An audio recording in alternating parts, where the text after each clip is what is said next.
Hello friends, आप सभी को कैसे हैं। आशा करते हैं आप लोग अपने अपने घरों में सुरक्षित होंगे, है ना। और अच्छे रीति से पढ़ाई सब कर रहे होंगे, अपना ध्यान दे रहे होंगे, अपने घर वालों का ध्यान दे रहे होंगे। तो आज हम लोग झारखंड के इतिहास के अगले पार्ट में जाएंगे, अगले भाग में जाएंगे। तो हम लोग पिछले क्लास में हम लोग झारखंड के नामकरण और उनके परिचय का कुछ मुख्य बिंदुओं पर चर्चा किए थे। और आज हम लोग प्राग ऐतिहासिक काल, है ना, प्राग ऐतिहासिक काल झारखंड के बारे में हम लोग आज अध्ययन करेंगे। तो सबसे पहले हम लोग ये जानने का प्रयास करते हैं कि ये प्राग ऐतिहासिक काल क्या होता है। ठीक है, ये जो प्राग ऐतिहासिक काल होता क्या है। झारखंड में विभिन्न भागों में प्राग ऐतिहासिक काल के विभिन्न प्रकार के उपकरण पाए गए हैं। राज्य के प्रागैतिहासिक इतिहास को यहाँ पाए गए पाषाण उपकरण की विशेषताओं के आधार पर 3 वर्गों में बांटते हैं। तो सबसे पहले हम लोग ये देखते हैं कि ये जो झारखंड राज्य है, झारखंड में विभिन्न भागों पे प्रागैतिहासिक काल के उपकरण मिले हैं, है ना। उपकरण वो भी क्या चीज़ के, पाषाण उपकरण, है ना, माने पत्थरों के औजार झारखंड में प्राप्त हुए हैं, है ना। बहुत सारे स्थान है, रांची है, हजारीबाग है, बहुत सारे हैं क्षेत्र जहाँ पे प्राग ऐतिहासिक काल के उपकरण हमें प्राप्त हुए हैं। और क्या बोलता है, इन्हें 3 वर्गों में बांटते हैं। ठीक है, पहला वर्ग क्या है, पूरा पाषाण काल, है ना। पहला है पूरा पाषाण काल, मध्य पाषाण काल और नवपाषाण काल। तो आज के भाग में हम लोग, आज के क्लास में हम लोग इन्हीं तीनों काल के, जो पूरा पाषाण काल है, मध्य पाषाण काल है, नवपाषाण काल है, उसी से आधारित हम प्रश्नों को देखने का प्रयास करेंगे। ठीक है, तो हम लोग अब देर नहीं करते हैं, क्लास को क्वेश्चन को स्टार्ट करते हैं। तो पहला क्वेश्चन है आपके समक्ष में।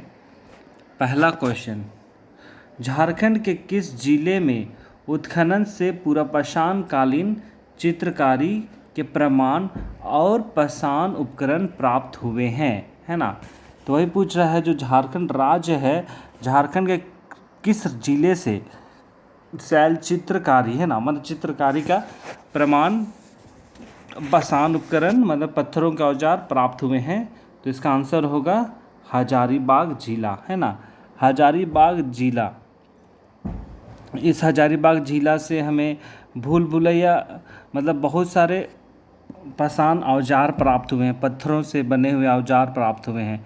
और हजारीबाग के ही इसको एक जगह है जहाँ पे हमें पूरा पाषाण काल का चित्रकारी भी हमें प्राप्त हुआ है। ठीक है, तो अगला क्वेश्चन है, उसी से संबंधित है, कि झारखंड के किस जगह में शैल चित्र प्राप्त हुए हैं, है ना, पत्थरों पे, है ना, गुफाओं पे।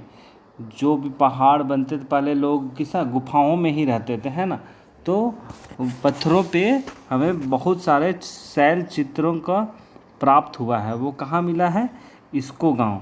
ठीक है, आपको क्वेश्चन पूछ सकता है, इस तरह का क्वेश्चन भी पूछ सकता है, या फिर पूछ सकता है कि इसको गांव कहाँ स्थित है ना, कहाँ स्थित है। ये भी क्वेश्चन आपको पूछ सकता है। तो इसका क्या होगा, हजारीबाग। ठीक है, ये जो इसको गांव है वो हजारीबाग में स्थित है। ठीक है, और जो शैल चित्र हमें प्राप्त हुए हैं, जो आकृतियाँ जो मिली हैं, वो आकृतियाँ अंतरिक्ष जहाज, नक्षत्र, ज्यामितीय आकार, जानवरों के चित्र सब हमें प्राप्त हुए हैं। ठीक है, माने आकृतियाँ बनी हुई मिली है। ठीक है, अगला है क्वेश्चन नंबर 3, झारखंड में मध्य पाषाण काल संस्कृति कब से कब तक मानी जाती है। जो झारखंड का जो मध्य पाषाण काल था वो कब से कब तक, उसका जो डेटिंग है, तिथि क्रम है ना, वो कब से कब है, 9000 ईसा पूर्व से 4000 ईसा पूर्व, है ना। तो इसका याद रखना है, इसको मध्य पाषाण काल का कब से कब तक इसको मानते हैं, तो 9000 ईसा पूर्व से 4000 ईसा पूर्व। ठीक है, अगला क्वेश्चन है कि झारखंड में नवपाषाण काल की संस्कृति कब से कब तक मानी जाती है। तो इसका आंसर होगा 3000 से 1500 ईसा पूर्व। जो इससे पहले था क्या, मध्य पाषाण काल, वो कब से कब था, 9000 ईसा पूर्व से 4000 ईसा पूर्व। और ये जो नवपाषाण काल है वो 3000 ईसा पूर्व से 1500 ईसा पूर्व तक माना जाता है। ठीक है, अगला क्वेश्चन है,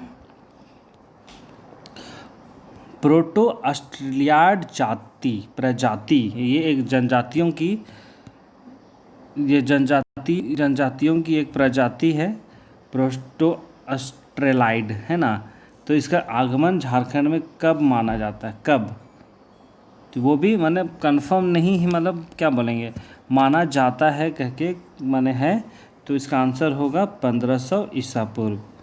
लेकिन जो मुंडा ये जो प्रोटो ऑस्ट्रेलाइड है उसमें आपका मुंडा जनजाति होगा, हो होगा, संथाली होगा, ये सब शामिल होते हैं। पर कहा जाता है कि जो मुंडा जनजाति है वो 64वीं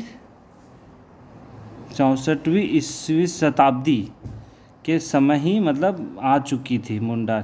लेकिन हमारे इतिहास के अनुसार से प्रोटो ऑस्ट्रेलाइड की प्रजाति 1500 ईसा पूर्व को कहा गया है।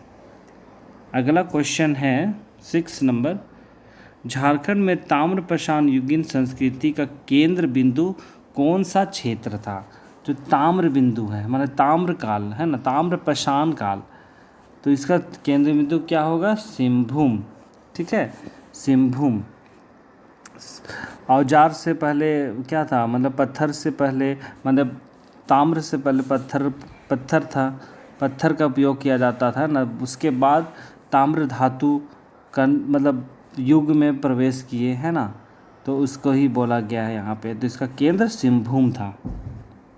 और उसी पे आधारित क्वेश्चन है कि तांबे की 49 खानों के अवशेष कहाँ प्राप्त हुए हैं, है ना। जो तांबे है, तांबे का जो हुआ है वो अवशेष जो खाने थे, तो वो हमें हजारीबाग से प्राप्त हुआ है।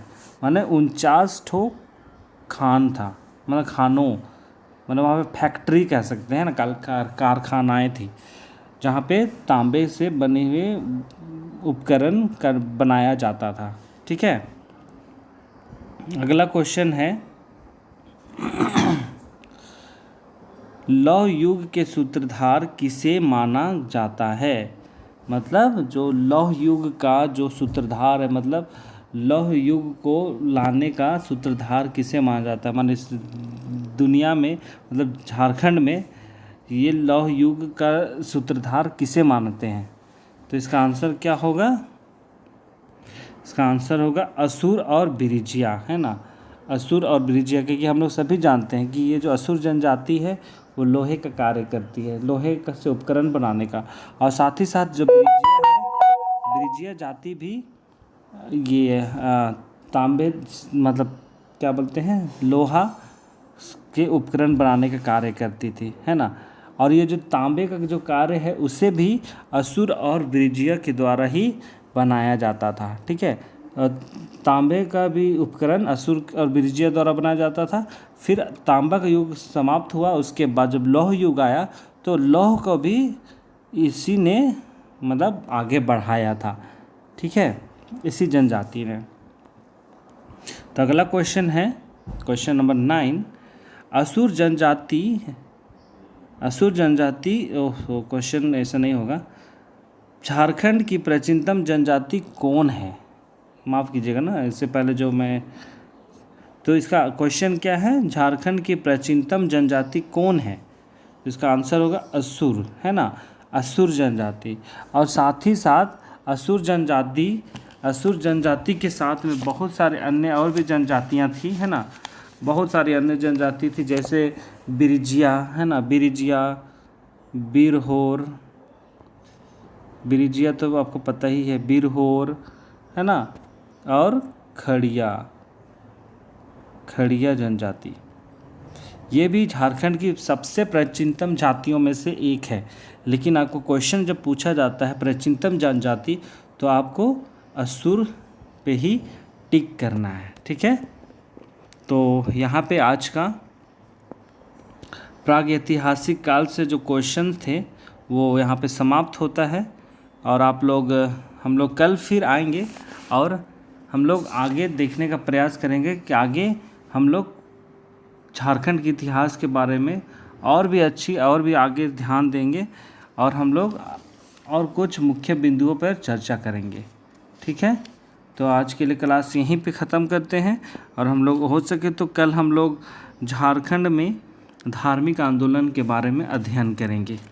ठीक है, तो आज के लिए इतना ही। तो आप लोग बने रहिए जेके स्टडी के साथ, और जिन्होंने वीडियो को लाइक नहीं किया है वो लाइक कर दे, चैनल को सब्सक्राइब कर दे, और हो सके तो वीडियो को सब्सक्राइब करें और लोगों को शेयर करें। बहुत बहुत धन्यवाद। अपना ध्यान दीजिए और लोगों का भी ध्यान दीजिए।